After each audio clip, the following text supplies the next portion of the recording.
Big D Entertainment, in association with Dipsy Doodle Productions, presents The Dave Holly Hour. Brought to you by TJS Ceramic Studio, Posh Boutique in the Bridges at 57th, The Sky & Tea, XL Chiropractic, Quality Nails, Jesse Moffitt Entertainment, and the Sioux Falls Arts Council. The Dave Holly Hour features Sioux Empire arts and entertainment conversations. A true lover of arts, entertainment, good food, and fun times, including an occasional Jack Daniels. Okay, so a few Jack Daniels. Here he is, Dave Holly. Definitely in the Christmas spirit here on the last day of November. In fact, the Holly Jolly One himself will be out and about a couple of times this weekend. As for today's show, it covers a lot of Christmas. Jeremy Hegg returns to the show to talk about the Hegg Brothers Holiday Jam, as well as a few other topics. Then from the Sioux Falls Catholic Diocese, Mark Conezmius makes his first appearance to tell us about this year's Christmas at the Cathedral. But first, let's pop the cork on this bubbly little show. Time to grab your favorite beverage, lift it high, and toast it to being Thursday, a.k.a. Weekend Eve. Hey, the weekend isn't around the corner, it's here! So long, hump day and your frumpy way. We say hello to Thursdays with opening nights. The weekend is near and we can see the bright lights. Yes, Thursday, you're so hearty, we can't wait for Friday, so a day early, we start the party. Whatever you're drinking and whatever you're drinking it out of might very well be determined by where and when you're listening. Whether it's a cup of coffee, glass of milk, mug of beer, cocktail, glass of wine, or flute of champagne, lift it high and toast to standing the test of time. The two aforementioned events have longevity. This will be the 15th Holiday Jam and the 27th Christmas at the Cathedral. But tonight, there's something that's always setting its own standard. There's a live recording of the Midtown Coffee Radio Hour. It's going to be the 21st episode and marks the group's 4th Christmas show. And that show starts at 7:30 at the Icon Lounge in Sioux Falls. The Weekend Eve Toast is brought to you by The Sky & Tea. The Sky provides all-caps fun. That is best had with friends. So have fun playing darts, shooting pool, listening to great live music from local musicians. Pretend you're one of them and have fun singing at karaoke. And by the way, if you need some extra room to hold a company party or a benefit, well, the Sky's back room fits that bill. No matter what's going on at the Sky, it's local and it's lively. Honorable mention. What over the past week made Dave laugh, guffaw, chuckle, chortle, giggle, smile, or maybe even shed a tear of joy? Well, I had the pleasure of doing some voiceover work for Old Town Dinner Theater for their production of Every Christmas Story Ever, which opens tonight in Worthing. Now, doing some VO work isn't unusual, but what made this one worth talking about was the script. Absolutely hilarious. Find out for yourself. The show runs through January 7th. In fact, can't wait to see it and hear it myself in a few weeks. All right, coming up later in the show, we hear from Christmas at the Cathedral producer Mark Conezmius. Up next, Jeremy Hegg on the Dave Holly Hour. Check out the new ceramic studio in Sioux Falls, conveniently located off Kiwanis Avenue on 5th Street. TJS Ceramics inside Oscar's Mini Storage. We have thousands of classic vintage ceramic mold items and several new items too. TJS Ceramics offers classes, special open studio nights, and completed ready-to-purchase items. Bisque studio time or painting parties are available. Visit TJS Ceramics Studio in person today or email tjsceramics@gmail.com for more details. Are you an artist? Need some funding to further your art? There's a great opportunity for you through a Sioux Falls Arts Council program. The Artist Microgrant program gives away several microgrants to local artists, no matter what art discipline you're in. Unlike more traditional grants, a microgrant is very easy to apply for. Go to artssiouxfalls.org. If you haven't done so yet, create a listing on the Artist Directory, which is beneficial in its own way. Then go to the Artist Microgrants page and apply online. The process is simple. Find out more about the Sioux Falls Arts Council as well online at artssiouxfalls.org. The Dave Holly Hour. Like eavesdropping on a great conversation between two very interesting people. Oh, just say it along with me now, because you know that we're back after that commercial break, and that means it's always a pleasure to talk Sioux Empire arts and entertainment. It's been a while. He is in the top 10 of all-time guests, though. Wow. Yes. But it's been a while since he has been on, and we haven't talked about Christmas yet, so we're going to. Jeremy Hegg from the Hegg Brothers, how are you?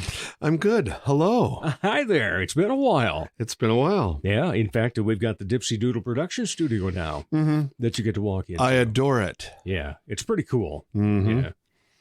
Yeah.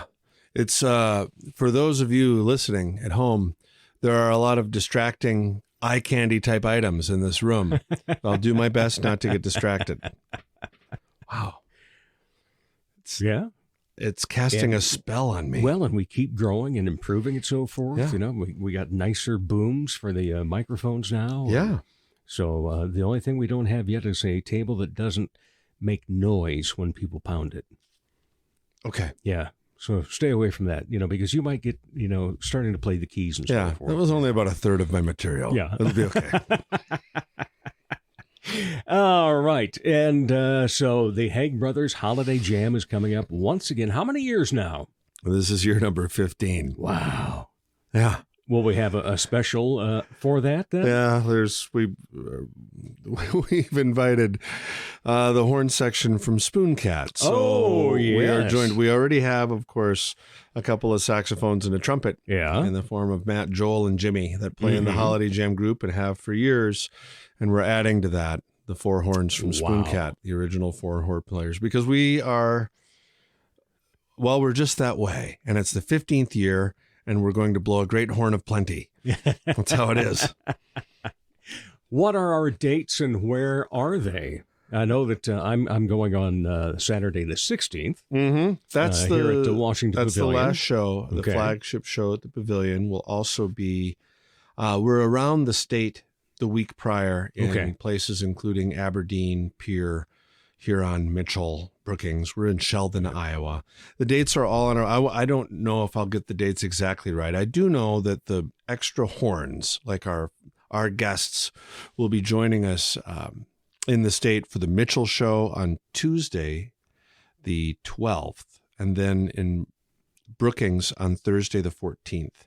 And also in the Sioux Falls show on the 16th. So that's a lot of fun. Looking forward to that. It'll be, I'm looking forward to it too. Yeah. And a week from today, rehearsals start. Oh, my. It seems that people are sometimes surprised by that, but we have pros and we can send out music and people do 90% of their homework and is done ahead of time. And we have a long history with a lot of these performers. So a lot of this can come together pretty quickly. That was one of the things I think the first time you were on the show.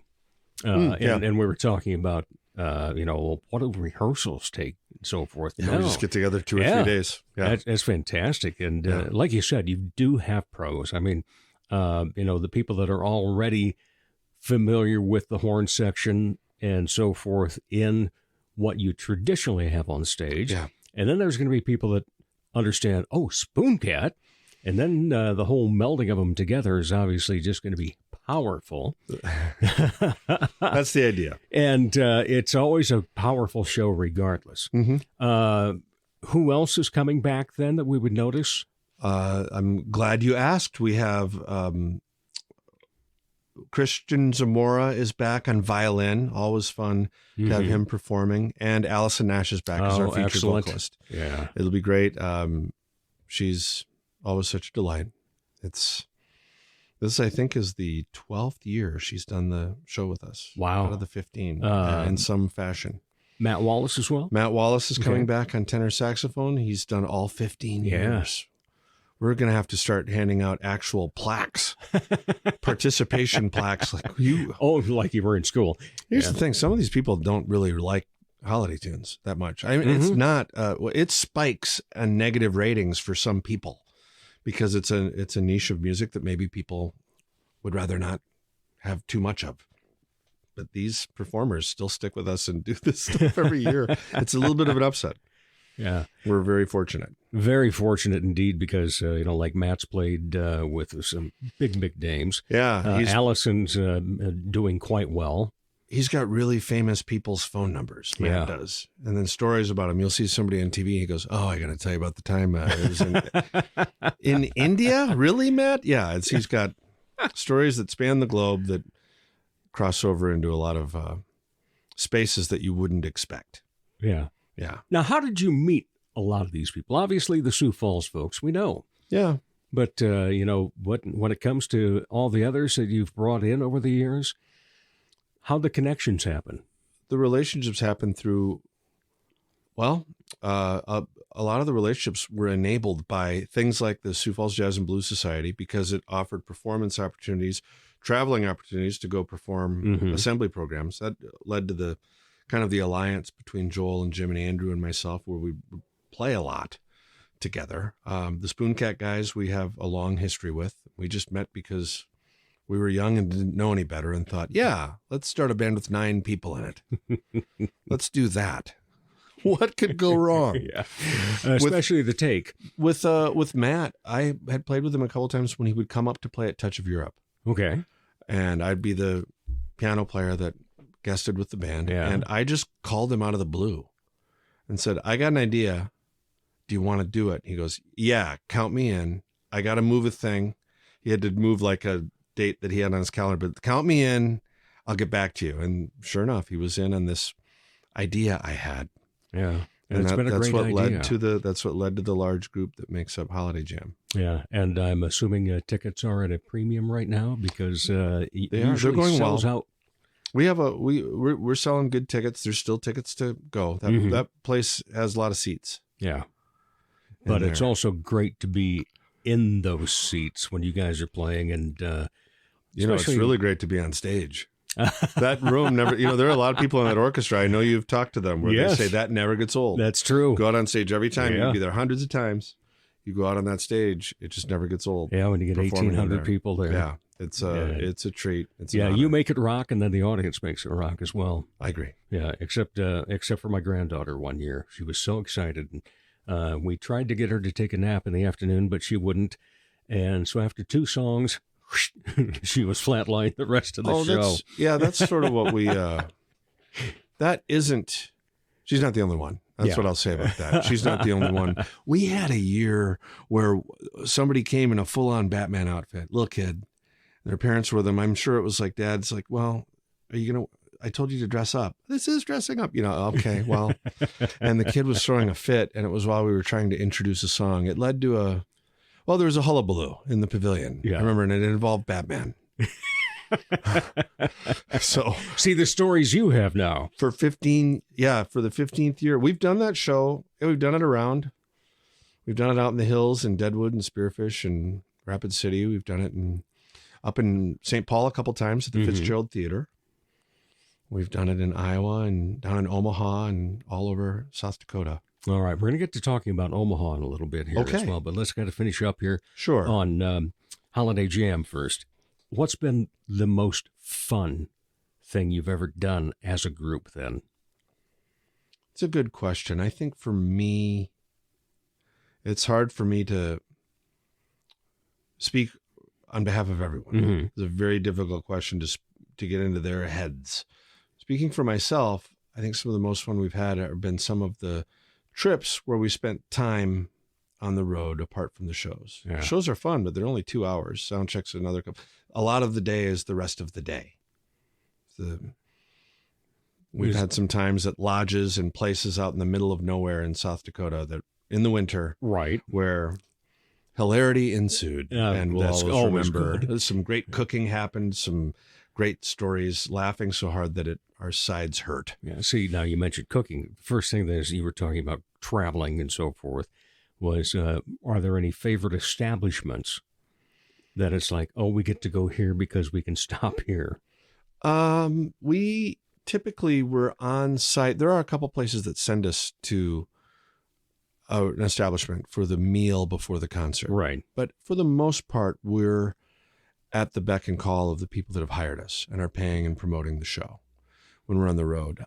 We have had good relationships with some of the people downtown near the pavilion that you might expect for concerts and gatherings, like gatherings post-concert and receptions and things like that. We've had that in Rapid City as well. We've had fun shindigs before and after. Typically these happen at people's houses, though, are the ones that are the most memorable, where a sponsor opens up their residence and they have the cater, or everybody just brings stuff like potluck style. Oh, and usually, of like course, a there's a Methodist piano or a there, Lutheran. and in the home, and then a concert will break out after the appropriate amount of warming up. Yeah. Do you feel that that's like a post-show encore then? Besides your encore on stage, you A little go to bit. somebody's place. It can be, and it almost sounds corny, and it is perhaps corny. But when we had Tim Kobza join the band a few years back, from Omaha, a friend of ours lives in Los Angeles.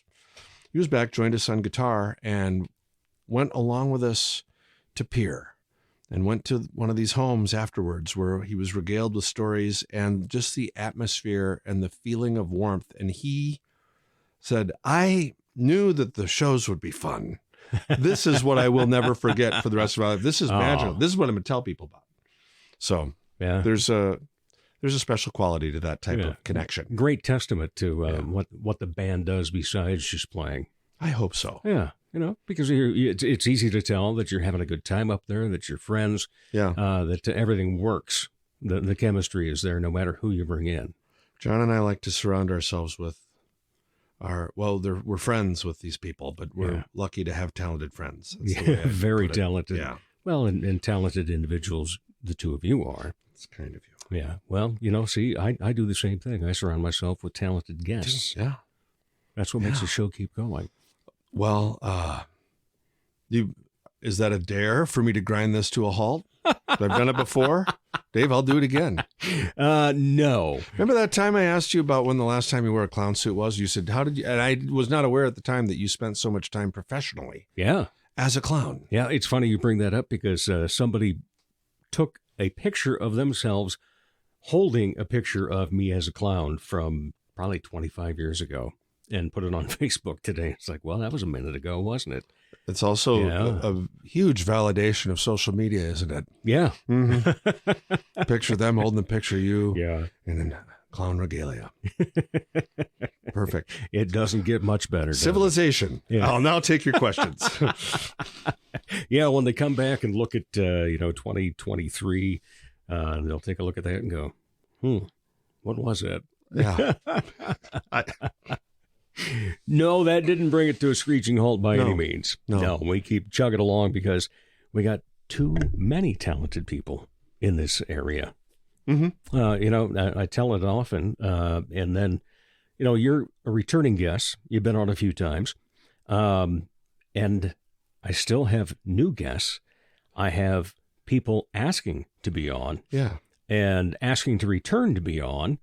And then I keep going out. There's still people from my original list of over 50 people that I was planning on interviewing that I've never talked to because other things come up, meet other people, new talent, so forth. I've got a list of 30 people right now that I've never had on the show. I usually have 2 people on per week. Yeah. That's 15 weeks right there. Yeah. Yeah. I have a question for you. Yes. So it has to be a thrill to meet some of these new people and hear the stories. It's thrilling. Give me a couple recent highlights. I know you'll be leaving people out. That's not the intention. But just a couple of highlights for new voices to the area. Betty Kay. Okay. Oh, wow. She was just in her Vaughty show a week back. Fantastic singer. Even greater person. And it was one of those that I had seen her in a play last year. Didn't get a chance to talk to her afterward or anything. But then this past summer, she was in Bear Botkin's Theater. Mm-hmm. And so she did a fantastic job. So I go up to introduce myself to her. Talking to her is Sarah Crosby, whom I've known and actually did some work for with DAPA years ago. And I walk up and Sarah says, whatever he asks, do it. Okay. It's like, well, okay. So I tell her, hey, great. And then Sarah had a connection to her because Betty is an alum of the same college that Sarah went to. And it's not from around here. No. Okay. And so she had seen her perform in her college days because she's on the board down there and so forth.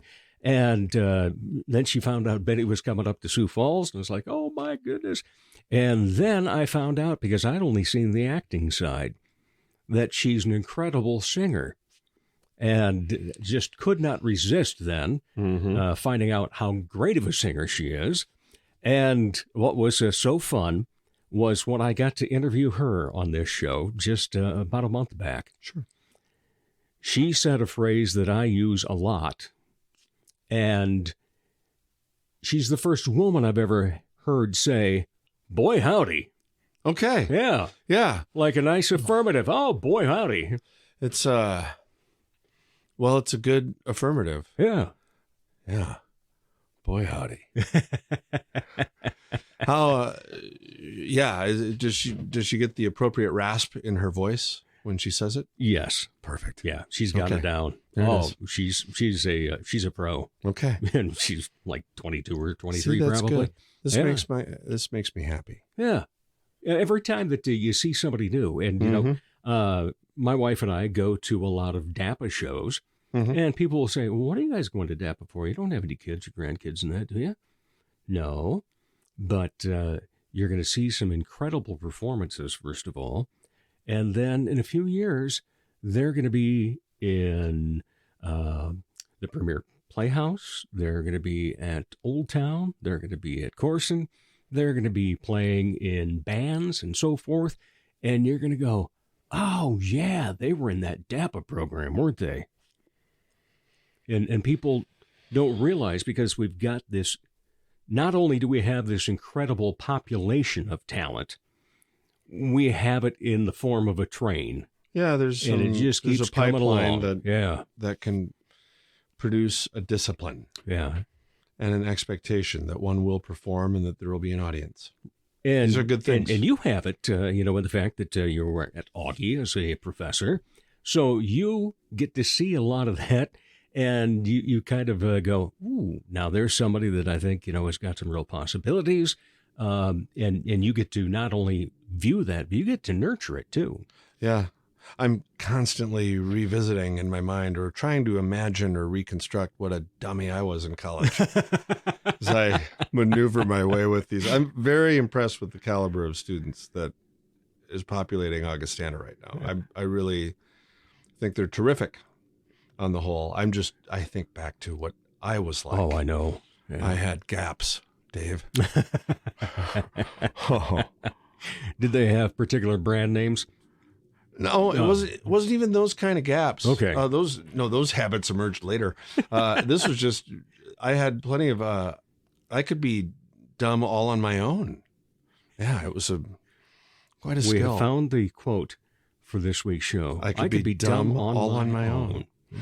Yeah, back in those days, we didn't have the help, the immediate help to be dumb. Yeah, remember having to look up in an encyclopedia? Yeah, or just trust that maybe the person talking to you might know what they're talking about. It's a horror show, but we did it and changed our tires, whatever it was. I don't know. Well, and think of the things available to them technology-wise now, too.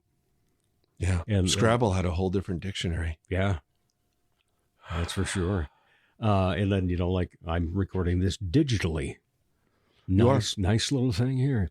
And I age myself when I tell stories about my first job and say, oh, so then the guy, he had interviewed somebody and I'd interviewed somebody. He says, hey, you want to swap tape?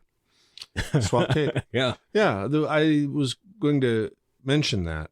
I had a feeling that was where that was going. There's so many terms, the inertia of language. Yeah. We just co-opt the term, and we say that in digital editing, we splice, even though there's no cutting anymore. It's all digital information. We still call things clips. They're not clipped from anywhere. They're didn't have to get out a razor blade. Nope, and a didn't wax have to get knife. out a razor blade. We still store it in bins, even though those aren't real bins. Nope, we still call it a light board. You don't need to put light behind it. You can change the color to whatever you want on a computer monitor. There's all these legacy terms we still call it a mat, right? The channel and True, like a news splash saying Channel 4, watch it all day. You know, that we still call these things what they were called in the 19th century or the early 20th century. Yeah. That's kind of fun. But, it goes on, and so do we, and you keep going on in great ways. One of the fun shows that I saw in this past year, last winter, my love and I came down to Omaha to see you perform, and at a wonderful old venue. Yeah. And put on what I loved as a show. Everybody that comes in gets a number. Yep. Everybody gets a sheet of different songs that you'll play. And then you guys don't have a set list. Mm-mm. You call out a number, and that person gets to choose. And if I remember right, by that show, we realized that it tended to deflate expectations if we just called out numbers in order, because then people with enough of a high number, right, sort of like the Vietnam draft, kind of knew they weren't going to get called. Right. And it led to dissatisfaction. So instead, we just let Matt, the sax player, pick any number he wants, just sort of keep track. And that way anybody could be picked at any moment to request their song. Yeah. So we don't know what songs are being requested. It's a scrambled set list. Yeah. And the name of the show is called Scrambled Eggs. Yeah.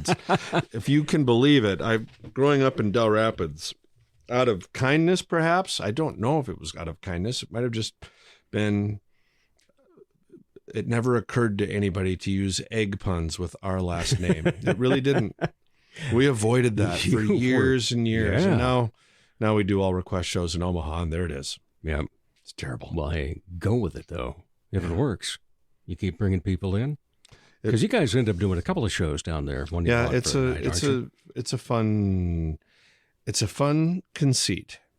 We found that we've even resorted to, Matt has put plants in the audience to make sure that they to help make sure the set list gets fleshed out, and that they can call. And there are some people that will come see us that have in mind that they're going to let the band pick, knowing that the band might be able to manage expectations, pick something that could steer the night in a different direction. But overall, the audience takes this job seriously, and it's not just the hive mind, lowest common denominator jukebox mentality. They will try to craft a concert and think, well, now I want to hear this based on this last song. I was going to pick this, but then you played the Bruce Hornsby song, and now I want to hear this. And it changes the night. And as you said, we come out there, saves a lot of time beforehand, because we're like, what are we going to play tonight? We don't know. We have just as much lead time as the audience. And we're off. And it works. It works. Great time, and so happy that you guys have that. What about some of the other shows you've been doing then, too? Well, for the most part, now my brain is just in holiday mode. I will say what we have in the works, the fun thing we get to do is a variety of combinations, sort of our a la carte, adding people as we saw fit. I would say in the last year, the most fun outside show that I did, a couple of them. One, I got to play with my old band, Hot Rod Chevy Kevy, as they were inducted into the South Dakota Rock and Roll Hall of Fame. That was a good time, because I saw people I hadn't seen in years. And it was a hoot.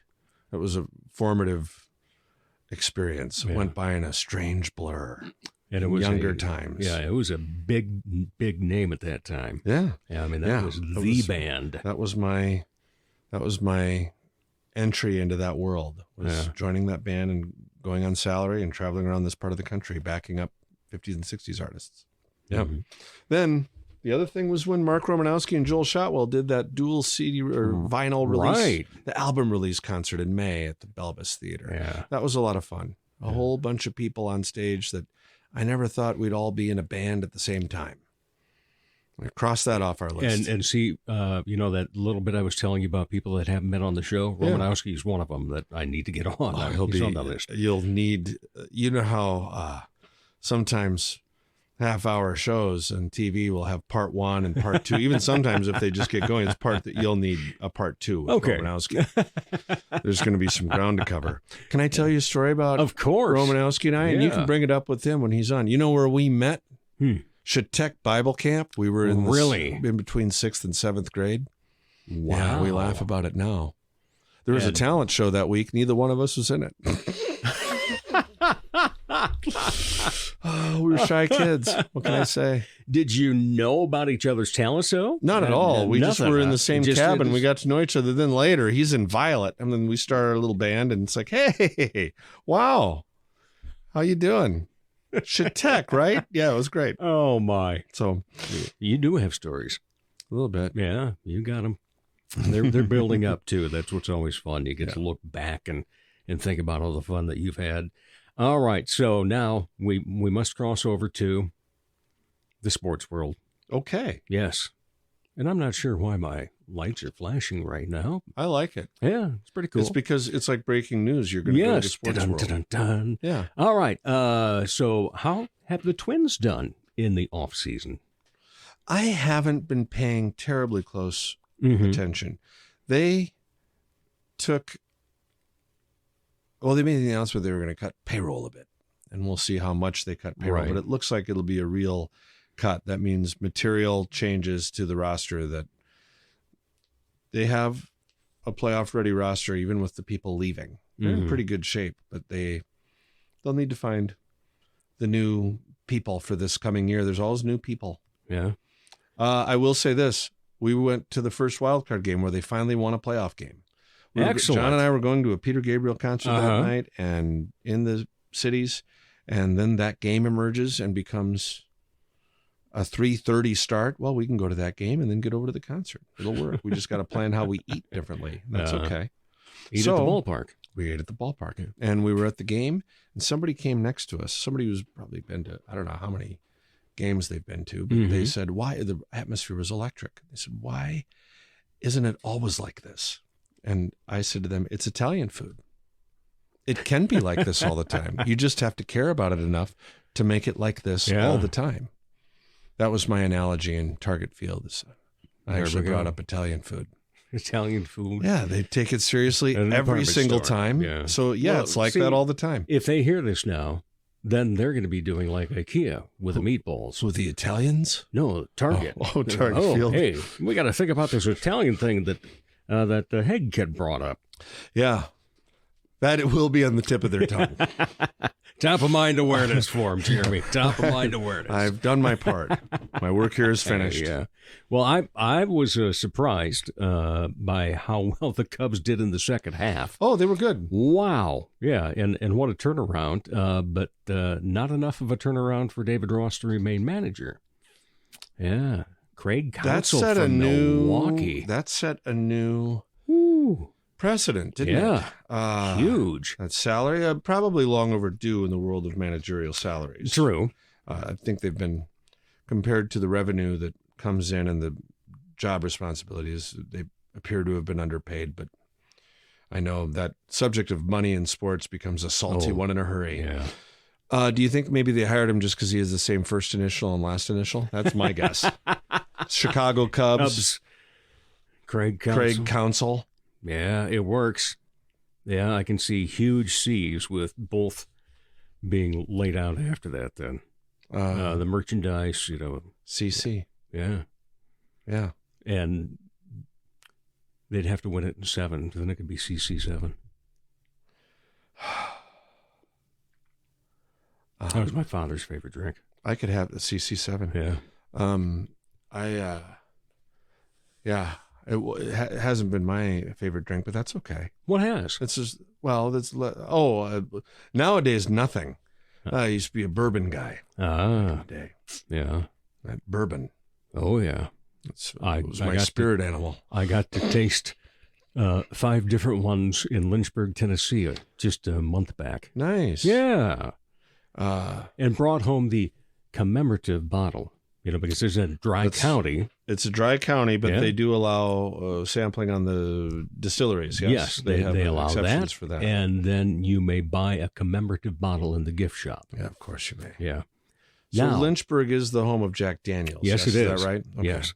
Yeah. A small town, quaint, but fun.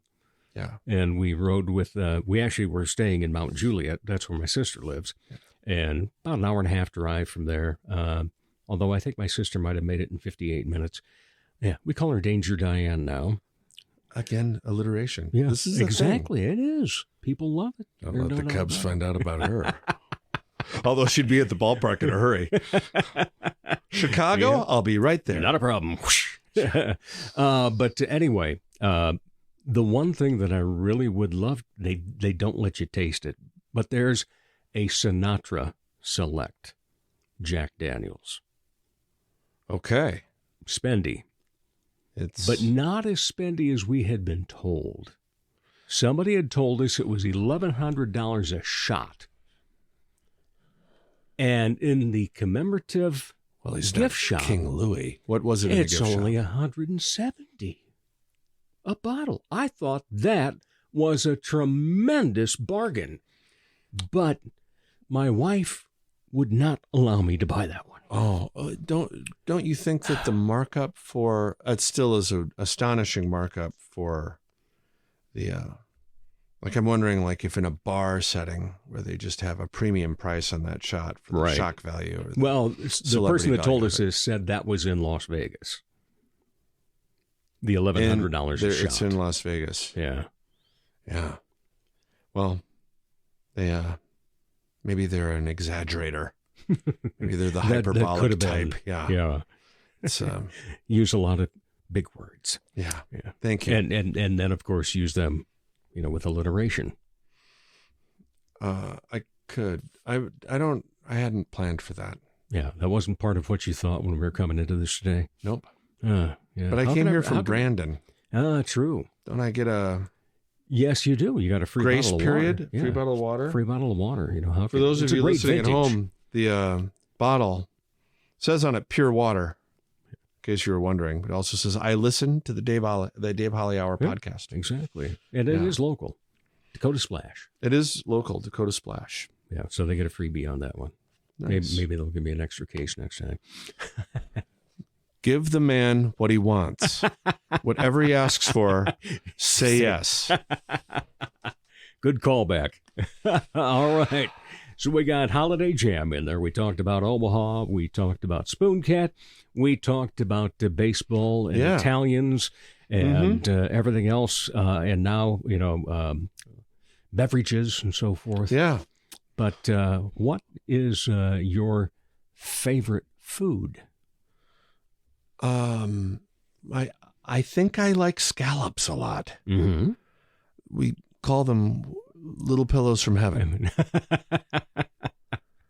We had them for Thanksgiving. They were really good. Oh, wow. I just really like scallops. Yeah. I know they're not for everybody, and you can't have them all the time. Right. I'm a piano player. But still, they're good. Yeah. Once in a while, I'll put a good sear on those. And it's tough to find good ones in the Midwest. I mean, they're available. They come from the sea. Right. So a store named C. Remember how that's one thing that's changed quite a bit over the last generation is the availability of fresher or better quality seafood. Oh, true. Like as this city has grown and as expectations have changed in the shipping world, it used to be quite a feat. Yeah, we don't need to get that chicken Oscar down at Minerva's. We don't need to go buy that $9.99 ring of shrimp anymore. That's been there. Yeah, Yeah. That was lacquered, I think. The individual pieces of shrimp were lacquered. It's how they retained their viability. Hey, look, they're still a good-looking color. Wish you'd ate these. Yeah. Tater, get some tartar sauce and some cocktail sauce and mix them together. Mom, are you sure we can eat these? Yeah. You may throw up tomorrow morning, but yes, you may eat them. What's your favorite food? Oh, I can't pass up pizza. That's Yeah. That's a big world out there. Pizza. Is it ever? Oh my! And I have different stages as to how I try them to critique them. I always like to have it fresh out of the oven at the restaurant or pizza place. Did you bring a notepad, a little No. Just recorder? It's in your head. It's we all lock it up up there. here. Okay. And then I also like it as a carry-out. And then, or delivery. And then leftover-wise, how is it cold? How is it microwaved? And how is it heated up? Uh-huh. And we've got a few that passed the test. I will mention one because the owner of the restaurant is a mutual friend of ours. Okay. Mary Bella's. Yeah. Great pizza. Yeah. Yeah. There you go. Yep. And I like Mary Bella's because they also happen to serve booze. Yeah. Those are both good things. Yes, they are. Yep. And then it's really tough. I'm not a snob about it because I'm one of those that I love, just being able to say, yeah, this was good because. Not, it didn't measure up to this, but yeah. You try to find something good to say about it. I do. Yeah. Yeah. Which is what I've always tried to do. I was on the road long enough that the options were not good sometimes. Mm-hmm. It's truck stop or bust. You have to pick from the available. Like that's another thing that's changed quite a bit. You can at least get hard-boiled eggs now. Like it used to be in some of those overnight places you couldn't get. Your options were that burrito. Yeah. You'd put it in the microwave. That's it. If you want, quote, protein, unquote, those are your options.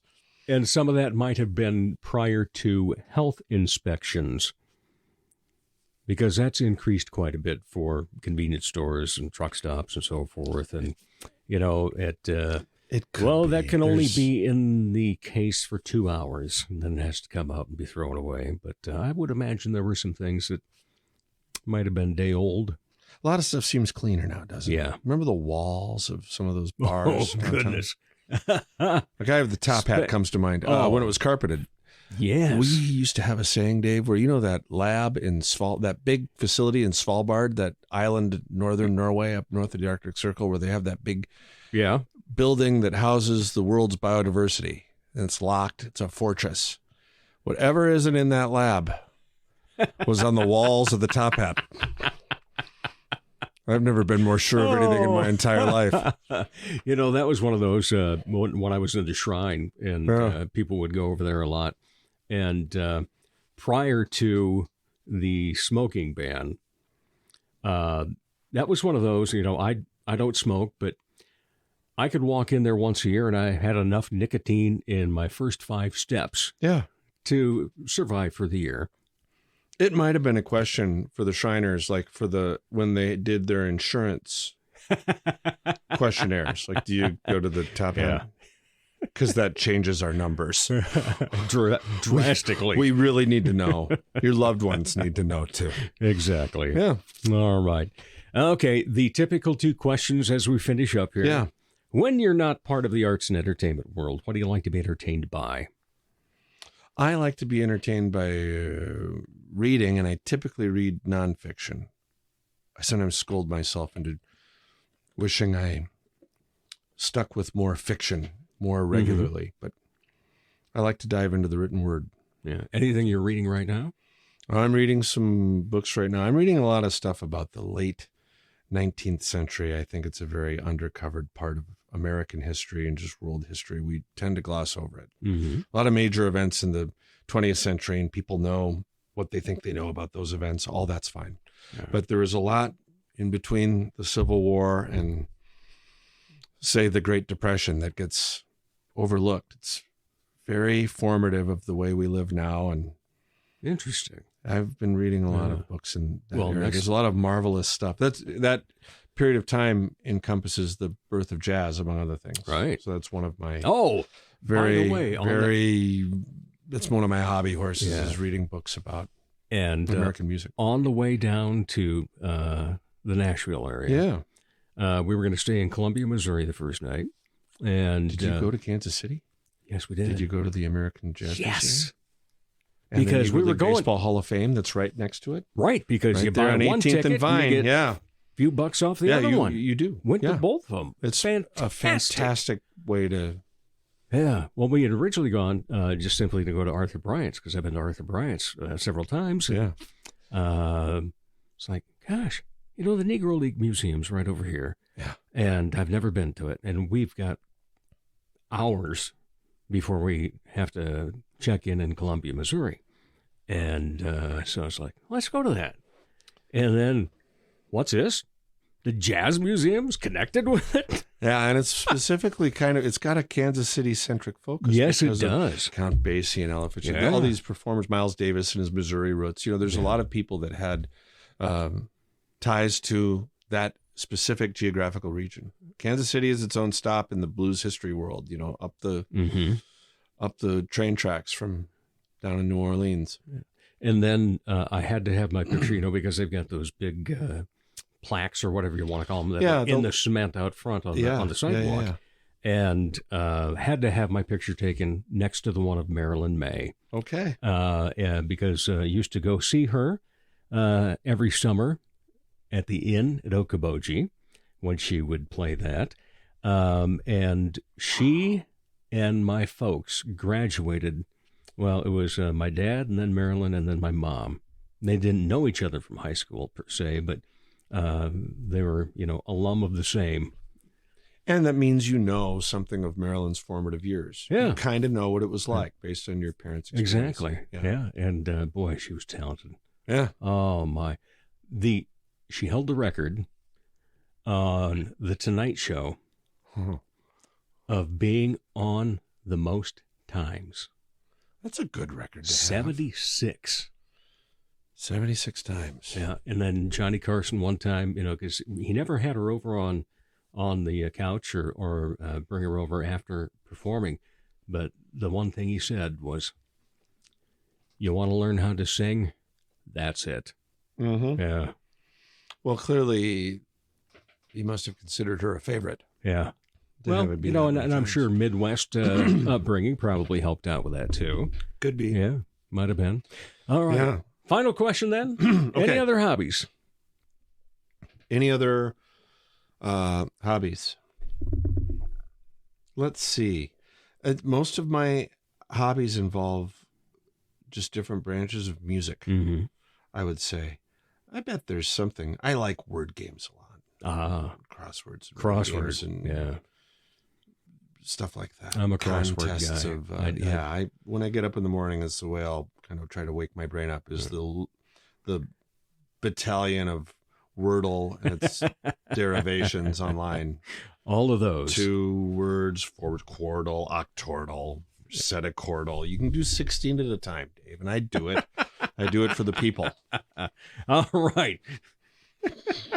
Oh, too many quotes today. Too many quotes. Jeremy Hegg, always a pleasure. Thank you so much for taking time to be on the show. Thank you, sir. Yeah. And we'll be back with more of the Dave Holly Hour in just a moment. Comedy magician and hypnotist Jesse Moffat's right. He can't play the piano, but he can sure entertain crowds with his amazing magic and clever quips. His shows always make the participants the stars, especially when they've fallen asleep on stage. They've been hypnotized. Are you the party planner in your group? Then you owe it to your group to make the event magical, even if it puts you to sleep. Here's how. For booking information, go to Jesse Moffitt Entertainment on Facebook. That's JESSEMOFFITT. Or call 605-929-0964. Dr. Perry Langston and Dr. Corey Tooney know excellence is in you. That's why they provide you with excellent care at XO Chiropractic, improving your overall health in spirit, body, mind, and will. Get results the natural way. Arrange a consultation, 605-332-9235 or exokairos.com. Excellent care for excellent people. XO Chiropractic, located at 4309 South Racket Drive in Sioux Falls. Check out the new ceramic studio in Sioux Falls, conveniently located off Kiwanis Avenue on 5th Street. TJS Ceramics, inside Oscar's Mini Storage. Bisque, studio time, painting parties, and finished items are available. Visit TJS Ceramic Studio in Sioux Falls today. funny, engaging, connected. He's the entertainment reporter for Sioux Falls. Here's Dave Holly. Welcome back, everyone. Oh, my goodness gracious. Sure, just say it along with me because you're getting so used to it. It's always a pleasure to talk Sioux Empire arts and entertainment. And this is going to be very special because, yes, it's arts, it's entertainment, but it's also spiritual and holy as we are in our Christmas season. Mark Conezmius from the Sioux Falls Catholic Diocese, how are you? I'm terrific. Thanks so much, Dave. It's been a long time since we've chatted. Too long. Yeah, no doubt about that. Always have enjoyed that and working with you in the past. And how many years now for Christmas at the Cathedral? 27. Wow. Isn't that amazing? Yeah. Well, this one little idea is...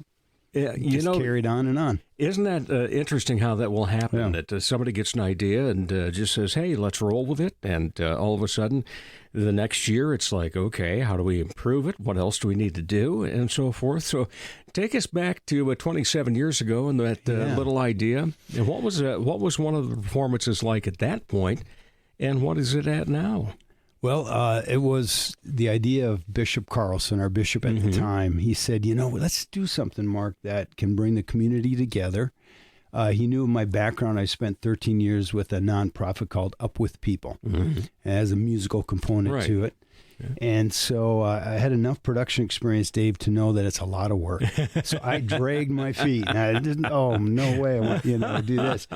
But finally gave in, and he said, I really think, he talked different venues and ideas, and he goes, let's do the Cathedral. It really is in itself part of the art and architecture of the community, and it's a civic landmark. Yeah. And let's invite people in because, unfortunately, some people, for whatever reason, they don't feel like it's okay for them to go into the Cathedral. Everybody's welcome. Right. It's everybody's cathedral. You don't have to be Catholic to go into the cathedral by any means.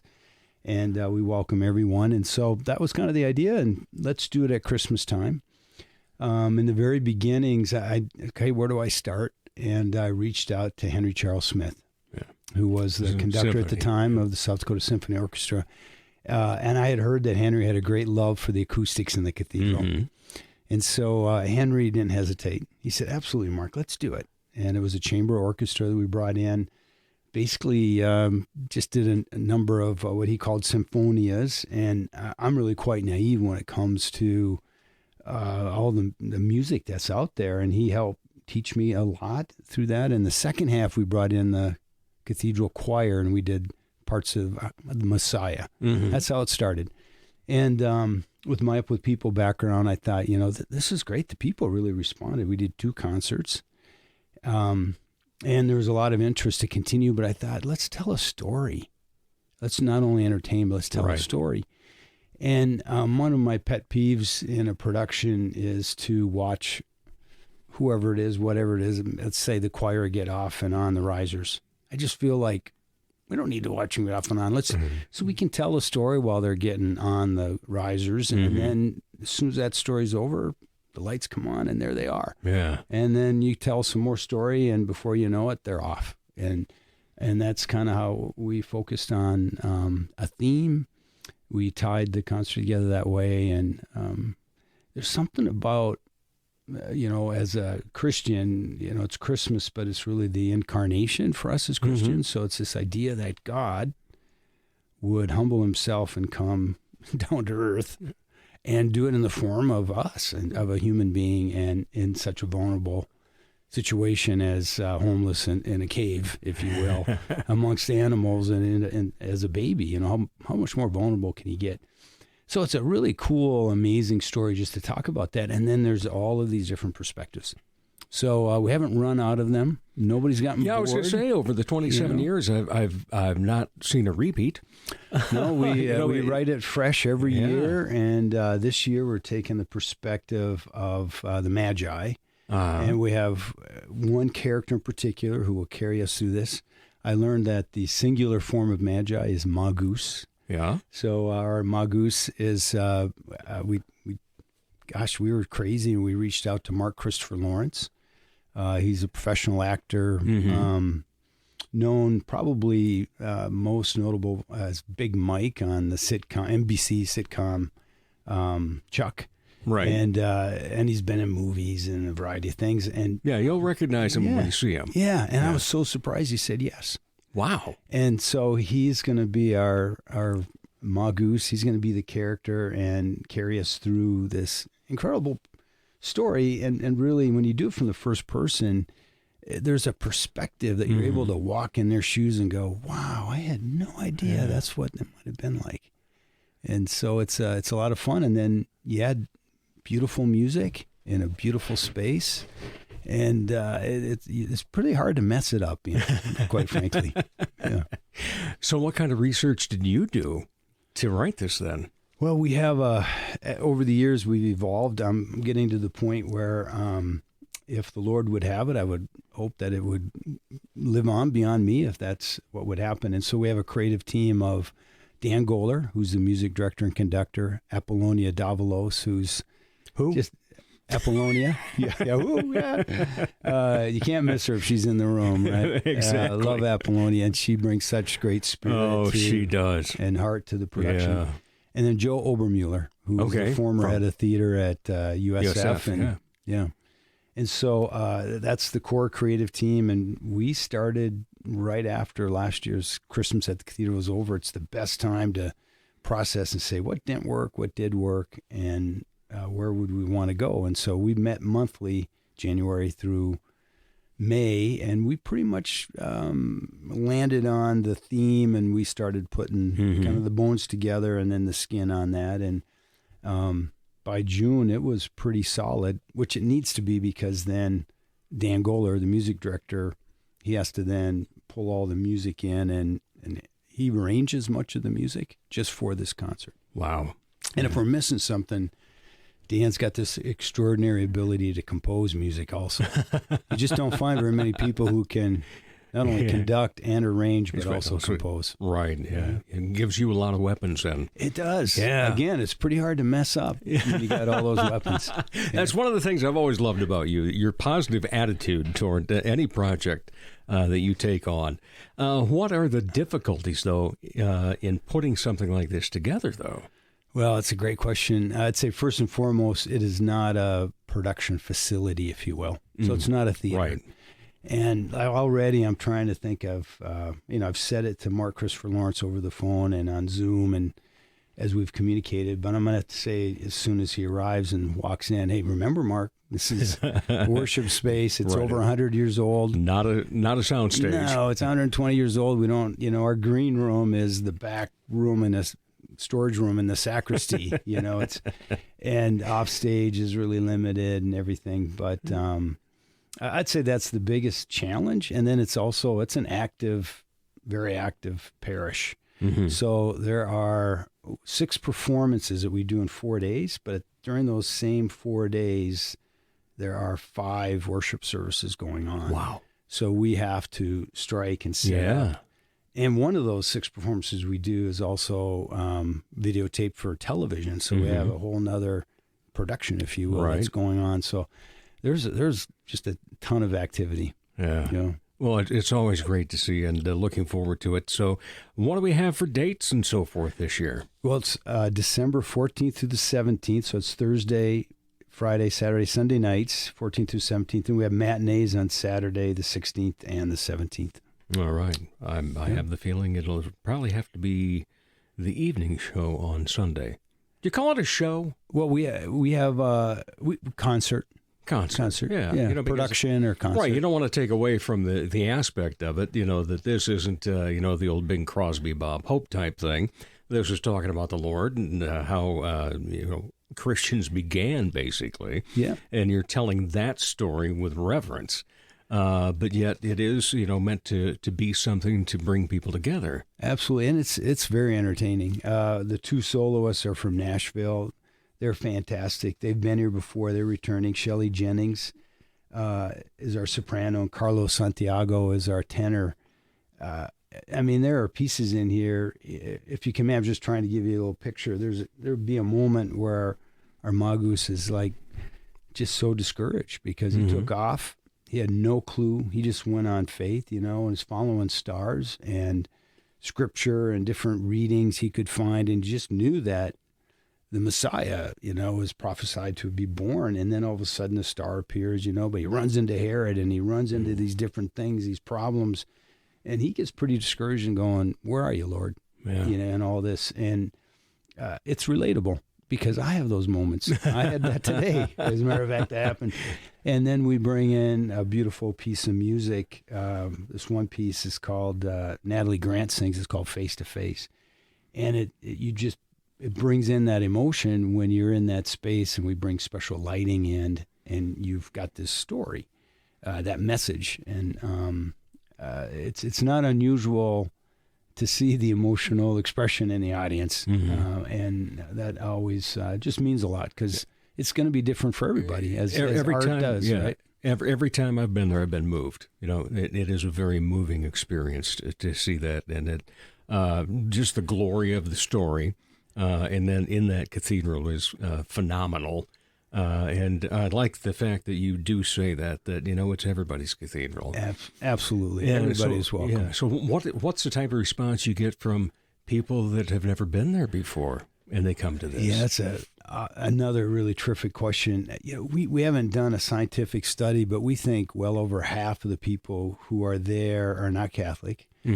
So they wouldn't be regular attendees. And every year you can just tell if you stand, as people walk in, their heads go up and they go, wow, you can see the expression on their face. They'll even verbalize some of it, and they're looking, and you can tell this is their first time in the space. We hope they'll come back. It's that's the thing about art and architecture and music, and it lifts the spirit. It takes us to another place. And I've learned this through the restoration of the cathedral. The stained glass tells stories, but it also allows us to go in and to be able to sort of shut out all those distractions, all those things out there, so that we can hear God. We can experience God. He's always there, no matter where we are in the middle of a busy street. But you can hear him a little bit better when you're quiet and you're in a receptive mode. And I think that's what the cathedral does. How did you end up getting into this? Because you said, you had your production background with Up With People. Yeah. What landed you with being in charge of putting this together besides the bishop? Yeah. Because I run the Catholic Community Foundation. Yeah. So I'm into philanthropy. And that's a real great joy. I get to be around a lot of really generous people who are grateful. I get to experience that joy. I'd like to say the Holy Spirit, because even though I have the production background, I'm the example of the guy in the corner when they say you don't need talent to be in Up With People. That was me. I'm the poster child for that. But when you're around it, you pick up things. Right. And my colleagues from back in the day, when they hear I'm producing and directing this, they're like, "What? Conezmius? No way." So it just inspired Bishop, and I kind of like to take a chance once in a while on something and give it a try. And the biggest thing I would say is my gift, I think, as I reflect on it over 27 years, is to bring talent together. I'm not the talent. I can't do what Dan does. Yeah. I can't do what Apollonia does, or Joe, or any of our performers here, but I can bring them together. Yeah. And so I think that's my gift. Anybody listening out there, you might, I don't play an instrument. You may not play an instrument. I don't read music, and yet I'm producing this thing 27 years later. Don't give up on yourself. There's a gift that everybody can bring that can make things happen, and mine happens to be sort of that galvanizer that pulls people together. Yeah, and that's kind of the way that this show works. I'm not the talent. I talk to people. My passion is everybody else's passion. Yeah. And it's always great to see you, and to see you have such an uplifting spirit. And then you brought up Apollonia's name. And we talked before we started that she is the personification of spirit. She is. Yeah, that woman is just, and like you said, if she's in the room, the party is started. Yeah. And she's genuine, sincere. It's who she is. And we all have that gift. And you might kind of sit back and look and admire and wonder, how does she do it? But she's just being herself. Mm-hmm. I don't, we're all, sometimes being self-conscious is good to a certain limit. Right. But I think sometimes we should let go and just allow things to happen, or reach out. That's what she does. Reach out. She'll give a stranger a hug. That she would. Just, and that stranger is going to be better for it. And wouldn't we all be better if we kind of reached out and hugged a stranger more often? What do you think is the most intriguing part for people when they get to the cathedral and experience this? I think the most intriguing thing, and some of the feedback we hear, is you come in, let's face it, life is busy, it's complicated, and there's a lot of things to do, and there's a lot of to-do lists, and you're checking them off, especially at Christmas time. And you might even be wondering, like, why did I say yes to go to this concert? Oh, my gosh, I don't have time for it. But I paid for it, so I'm going to go. And once they're there, I mean, the opening number, we even talk about it. That's the reality is you're thinking about the babysitter. Oh, did I do this with the dog? Did I do whatever you're thinking, this thing at work you had to deal with. But by the 2-3 minutes into the song, by the time that song is done, you've forgotten about that.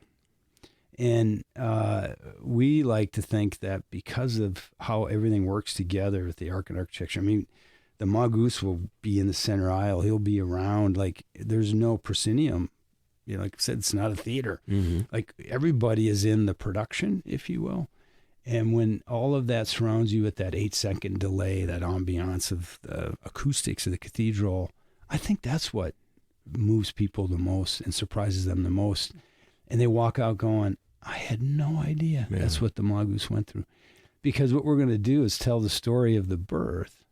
And if you read scripture, it says once they were there, they immediately fell on their knees. Like, they knew this, but they still didn't know the end of the story, or the fulfillment, I should say, of the story. And the fulfillment of the story is 33 years later.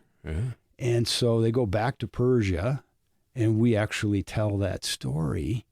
As word gets back to Persia, this Messiah, this child, has grown, and he was crucified.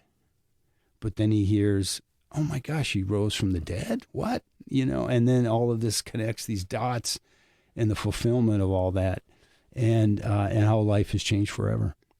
His life has changed forever. When it comes to the Magi, that was one thing that, growing up in Sunday school and Christmas programs, I got to be one of the kings several times. Nice. I always wanted to be one of those guys. Why did you perceive that then for this year? It was primarily, and I think back as a team, we had various different perspectives we were talking about. It was really Dan Gohler's inspiration, and he kept going back to it. He is really moved and inspired. I can't express enough how talented Dan is. Perfect pitch and all these things. He's very humble. And his thing is that he wants to do it with meaning and purpose. And he thought the story of the Magi, because they absolutely did not know the outcome, but they started on a journey not knowing where it was going to go, but it was in pursuit of understanding and pursuit of truth and meaning and the Messiah, ultimately. They'd heard so much about this, so much was written about it. That just really moved him. And I really thought it was a little bit too out there, too abstract, and he kept pulling us back. And finally, I kind of gave up in a way, but you do that in a creative, a good way sense. And we all got on board, and then we all pitched in and helped with our own ideas around it.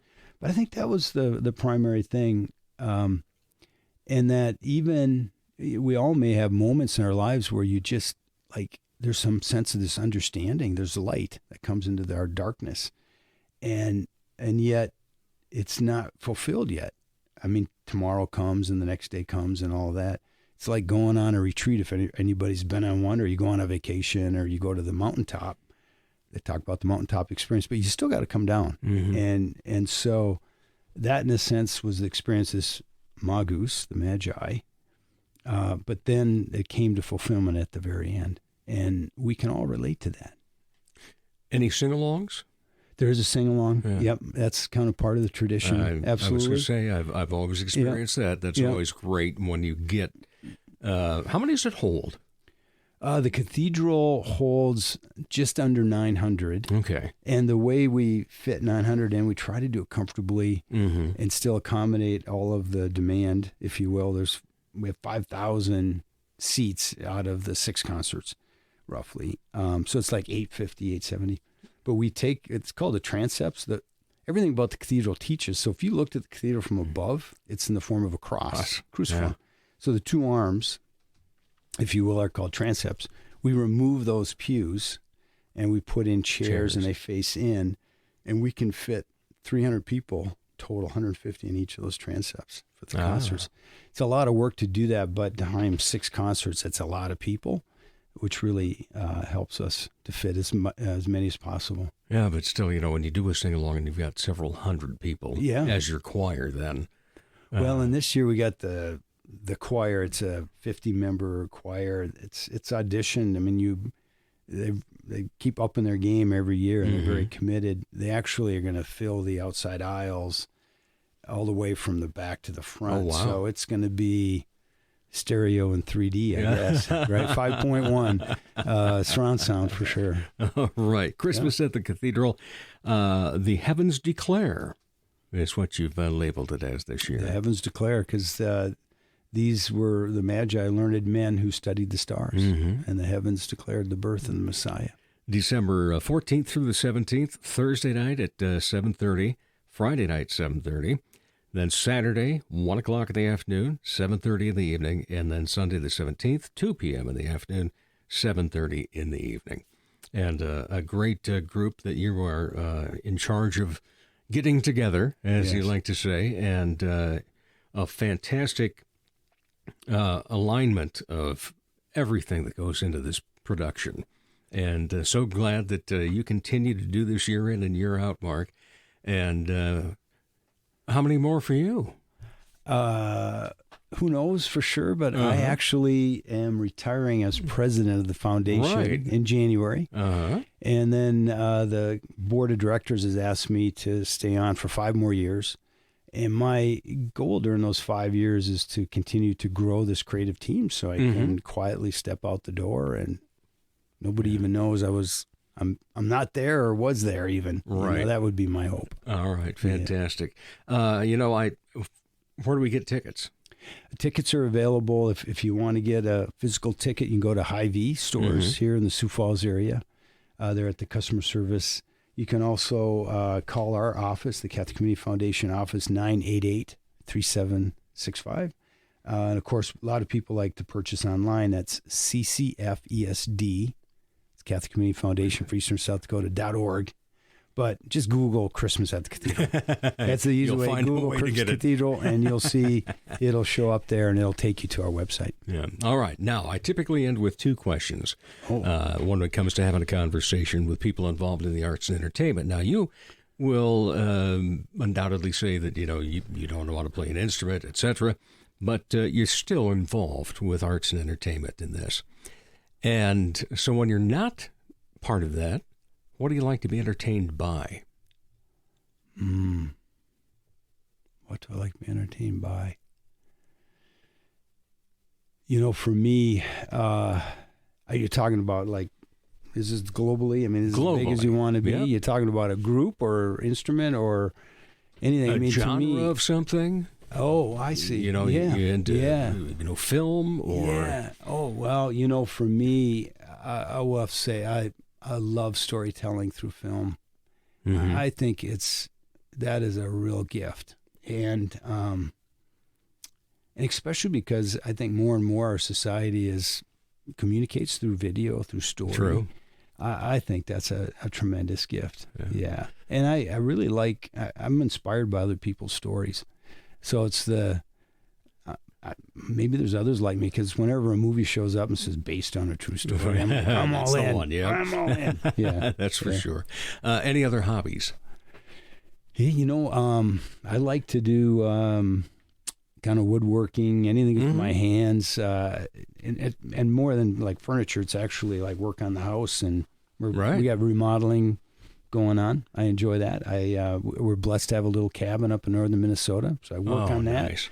But my other hobby with that is water skiing. Oh. Yeah, I still fortunate enough to have good enough health I can slalom. So. I was going to say, you don't have spare parts then?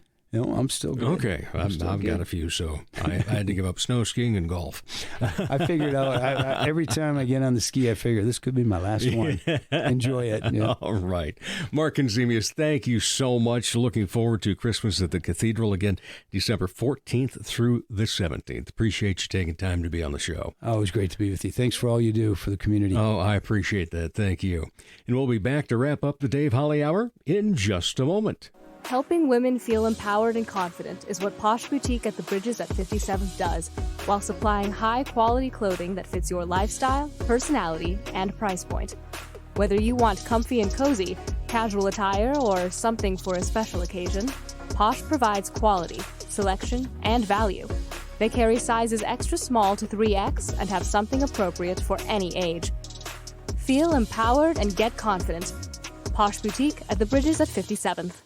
Ladies, when it's time to give your nails some love, get that extra special treatment from Quality Nails on South Minnesota Avenue in Sioux Falls.